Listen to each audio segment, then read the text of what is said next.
Is the Sony A7 III still worth buying in 2024? The Sony A7 III, released in 2018, revolutionized the world of photography with its exceptional performance and versatility. But now, in 2024, with newer camera models on the market, the question arises, is it still worth buying the Sony A7 III? Firstly, let's talk about the design. The Sony A7 III's ergonomic and robust design was well received by photographers worldwide. Its weather-sealed body ensures durability, making it suitable for various shooting conditions.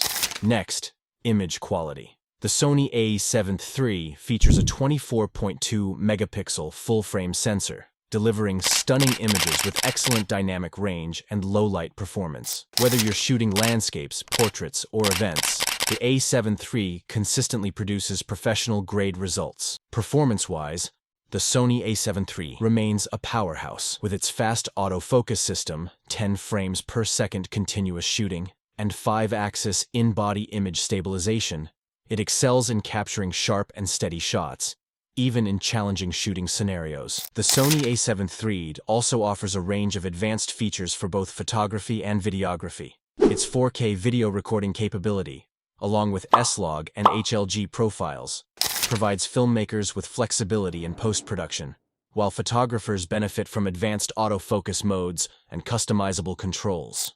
Battery life is always a concern for photographers, and the Sony A7 III delivers respectable performance in this regard. With its NPF Z100 battery, it can capture hundreds of shots on a single charge, ensuring you can focus on your craft without constantly worrying about power. Furthermore, the Sony A7 III's E-mount system offers a wide selection of lenses, ranging from versatile zooms to high-quality primes. So, is the Sony A7 III still worth buying in 2024? In short, absolutely. With its exceptional image quality, robust performance, advanced features, and extensive lens ecosystem, the A7 III remains a top choice for photographers and filmmakers alike. Thank you for watching and spending your time with me. If you enjoyed this video, please like, share, and subscribe for more content like this. Your feedback is valuable to us and helps us grow the channel. See you in the next video.